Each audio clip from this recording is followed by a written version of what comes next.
Hello everyone and welcome back to TowerGate. It is day 248, November the 11th, 2017, Saturday. Welcome to the weekend edition.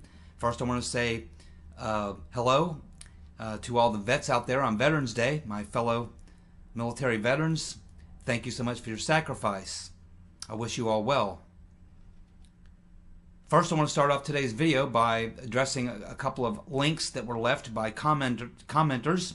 Two of my favorites, Mr. Chopa and Mora. On TowerGate video day 246, Mr. Chopa left a link for a video. This video, pretty interesting video that you may want to take a look at, sets up a scenario that sounds like it's right out of some sort of a really good spy novel or a spy movie or espionage movie or something like that. And so I took a look at the link and then I checked out the story and looked into it, and this is definitely worth commenting on. I'm not sure if I'm buying into it, but let's comment on it anyway.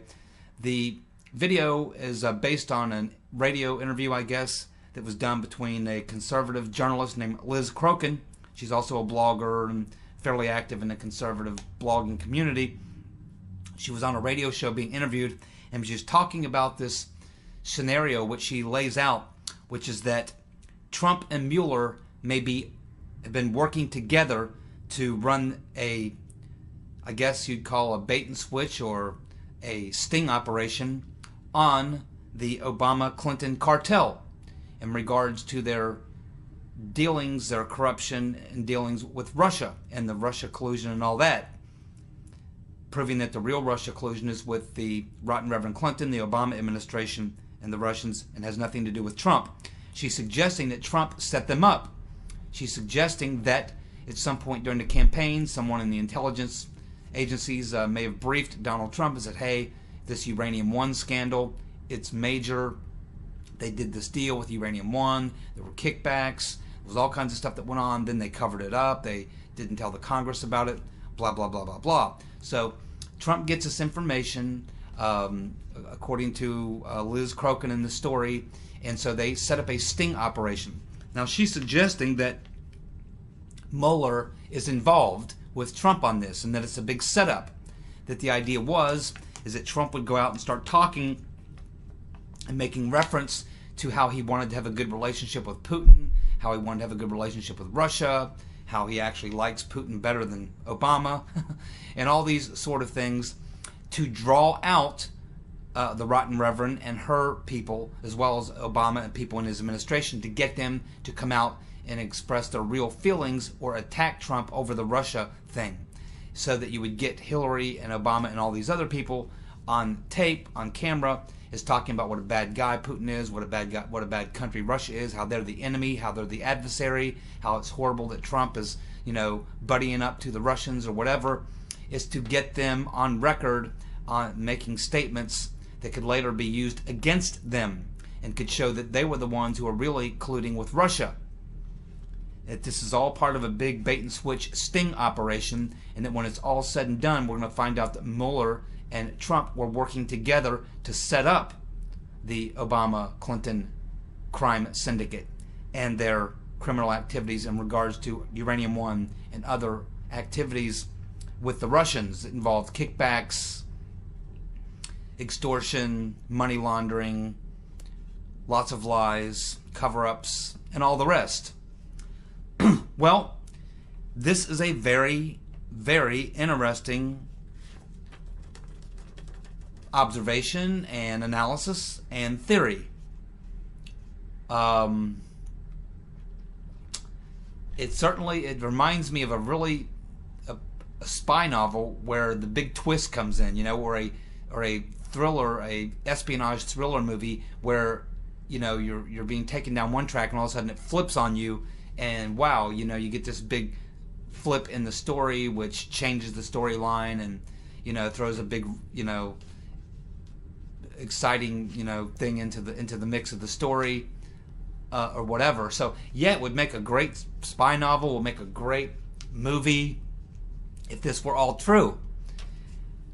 I have to be honest though, as much as I wish this were true, I would hope it could be true. and anything is possible. I don't believe that it is true. I believe it's probably about a 10% likelihood that this is actually what is happening. I'd say there's about a 90% chance this is not what's happening. I wish it were happening. I certainly do, but I just don't see it. And the reason I don't see it is because of Mueller. Bob Mueller, Uncle Bob, his background. He's part of the deep state. I can't imagine he likes Trump. I would think he would have to hate Trump. He's a very good friend of Mueller, of Comey, rather, very close friend of Comey's, part of the deep state, connected to the Clintons, to the Obamas, to the deep state, the whole 9 yards. I believe he was brought in by Rosenstein, who's also involved in this, mainly to cover up the crimes of the Obama-Clinton syndicate, to make sure to take the investigation the direction he wants it to go, which is to focus on Trump, Russia, and people around him, and to make sure it doesn't disclose the other criminal activities that went on in the Obama administration or with the Clintons. I believe his job is to try to drag this thing out for at least a year and a half up to the 2018 elections, and then drop some indictments on people to try to swing the election to Democrats so that they can take over both houses and then move for impeachment hearings. This is what it looks like to me. I could be wrong. I hope I'm wrong. I hope that Liz Crokin is correct and that I am incorrect and that this is all part of a big plot, a big sting operation, but I give it about a 10% shot because of Mueller. I just have a rough time seeing him in that role. If it were anyone else, if it were a real independent counsel, I could say, okay, this sounds good, but Mueller is not independent whatsoever. He's deeply connected. He's himself involved in many, many nefarious activities which could be considered criminal. He's so connected to the Obamas and the Clintons and all those people. I just cannot see it. I just don't see it. I wish I could. It would be fantastic if this were true. But I do appreciate Mr. Chopra leaving that link. It's certainly worth clicking on that link and looking into it. It's absolutely worth looking into. It'll put a smile on your face for a few minutes. Certainly get your mind spinning a little bit. But I wish I could say that I bought into it, but I simply don't. But thank you so much, Mr. Chopra, for leaving the link. It's absolutely well worth everybody's time to look into this.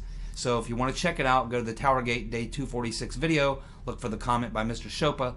It's at the end of his statement. Click on it. Watch the video. It's not that long, and it's very informative. You can also go Google Liz Crokin. You can look at some of the other things that she's talked about in regards to this, and it's very interesting. Very interesting. Thank you, Mr. Chopra, for providing us with at least ways a glimmer of hope and some fun. Got to have a little fun in all this. The next thing I want to comment on is another one of my favorite subscribers to my channel, Maura, and she left 2 links also from the TowerGate Day 246 video. And there's 2 links there. The first one is for a very short video, maybe 5.5, 6 minute long video, where it is disclosed by this airport, which is very, very close in proximity to the hotels there in Las Vegas, where they're actually reporting, the officials at the airport reporting that they have shooters on the ground at the airport, on the runway. They actually closed down a couple of runways. These are officials at the airport. And we know from watching videos over the past few weeks of survivors of that attack that when they begin to flee and run away from the Mandalay Bay Hotel and that concert area, and they found themselves running towards this airport, many of them running across the tarmac of this airport, many of them were suggesting that they meant to be running away from the shooting, where they heard the shooting coming from. But many people talk about, as they approached the airport and this airport tarmac, that they felt like they were getting closer to gunfire, hearing gunfire coming from closer up. So this would sort of buttress that fact. And again, we have heard nothing from the official media, the law enforcement, or the FBI or anybody about anything like this, other than what we've heard from videos from survivors talking about the fact that when they got to this airport, they felt like they were in the range of gunfire again, hearing gunfire close up, felt like they were running away from gunfire at the Mandalay, but then get to the airport and they feel like they're running back into fire. So there's certainly other evidence to suggest that there may have been something going on there at that little airport. And here we have the officials, actually people work for the airport, talking about there being active shooters on the runway there at the airport. Very interesting. I had not seen this video, so thank you very much, Maura. I think that this certainly needs to be looked at. I don't know whether, I have to assume that the Las Vegas PD and the FBI certainly had to interview people at that airport because there was a lot of victims went there. The police had to eventually end up there. They certainly had to be questioning people. I would think that the people at the airport who observed this certainly had to call in to the FBI or the local police department or go visit them and say, hey, let us tell you what we saw, what we heard, what we think was going on at the airport when all this was going on. So very, very interesting, and it plays into what other witnesses, people who survived the shooting, who found their way over to that airport are saying as well. And then there's a second video which I wasn't able to watch because for whatever reason my antivirus blocker was blocking me from watching the video. I tried to watch it 3 or 4 times, but it kept blocking it. But I read the headline of it and I Googled up on it and read about it, and it appears that the second link that Maura left was wanting to know if there was something to do with the Las Vegas shooting, if it's connected, directly connected to what's going on in Saudi Arabia with the civil war or the takedown of these people in Saudi Arabia. I don't know. I don't know if it's a direct connection or somehow that it was part of the same operation. Was the Las Vegas shooting part of the same operation as this takedown of all these corrupt Saudis? My guess is, again, maybe 10% possibility. I would say probably not. But I do believe that Saudis are involved or were involved in whatever went down there in Las Vegas. Mainly because you have so much Saudi money in Las Vegas. We learned that the Saudi paramilitary security forces who do security there were on the ground. We know about the nefarious activities of the Saudis there. We know about the closeness and the relationship between Saudi intelligence and Israeli Mossad.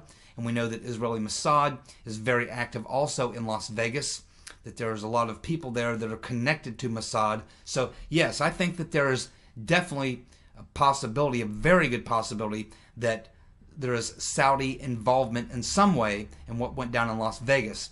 But whether or not the shooting in Las Vegas and the takedown that's going down in Saudi Arabia right now are directly connected, linked, I'm not so sure about that. But anything is possible. But it is important to remember that the swamp in Saudi Arabia, if you want to drain the swamp in the United States, particularly in D.C., you have to drain the swamp in Saudi Arabia first, because a lot of money and influence that flows into to D.C. and into the United States flows out of Saudi Arabia. Remember, the Saudis are huge investors in all the major media in the United States. They are the Saudis own 21 or 22% of News Corp, which owns Fox News. They have a big chunk of CNN. They have a big chunk of ABC. We know they're heavily invested in Facebook and Google and all these social media sites. We know their intelligence services are very active in social media, working closely with Israeli Mossad. So, yeah, the connections there are many. And we also know that the Saudis are deeply involved in funding a lot of these think tanks around D.C. We know that the Saudis are deeply involved and connected to the military-industrial complex. We know that the Saudis are deeply involved, their intelligence agencies, to American and British intelligence as well. So when you take a look at all these connections, you can see why people are making the linkage between maybe Las Vegas and what is going on in Saudi Arabia right now. So certainly these are not far-flung conspiracy theories at all. These are, certainly things that are have a real basis of fact behind them that should be looked at and considered and I'm open-minded to all these sorts of things. So thank you very much, Maura, for posting those 2 videos. Very interesting things to be learned there. We very much appreciate it. And I encourage everyone to take a look at these links supplied by Mr. Chopra and Maura from TowerGate Day 246. Well worth your time. Fascinating stuff. Now let's get to the breaking news on what's going on in Saudi Arabia. We're learning a lot of things new in the last 24 hours. There's a journalist in Riyadh, Saudi Arabia, who's now saying that there are not just dozens and dozens of Saudi princes and intelligence people and military people being arrested, but he's using the number of more than 500. More than 500 people involved in this roundup. He's also talking about their torture, people being tortured. He's also saying that possibly Prince Bandar, otherwise known as Bandar Bush, was possibly rounded up here.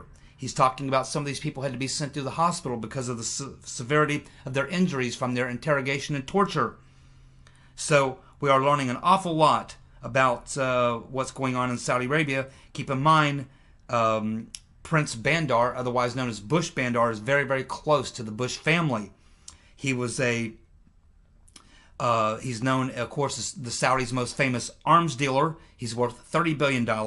He was a former ambassador to the United States, former Saudi intelligence officer. He was involved going all the way back to the 1980s in the weapons for hostages Iran-Contra operations. He is known for his Saudi oil for arms deals, including a most recent deal where he was awarded 2,000 acres of prime real estate in the UK in exchange for an arms deal. He's connected to the heads of intelligence of the United States and the UK, as well as deeply connected to Israeli Mossad. Of course, he has his own room at Bush's house. The Bushes consider him family. That's why they call him Bandar Bush. And he's just a very, very deep operator. And he may have some involvement and may have went down to Las Vegas. But nevertheless, we are getting reports from this Saudi journalist in Riyadh that Prince Bandar Bush, and this has got to make a lot of people, particularly the Bushes, very, very nervous, because Bandar Bush knows a lot of things going back many, many years. Bandar Bush knows where the bodies are buried. He certainly does. He absolutely does. So we'll continue to watch this story as it plays out, and we'll find out exactly how this all shakes out. Very interesting stuff happening in Saudi Arabia, and we'll follow up on this more tomorrow. You guys have a good night. Thanks for tuning in. It's TowerGate Day 248. See you guys tomorrow. Bye.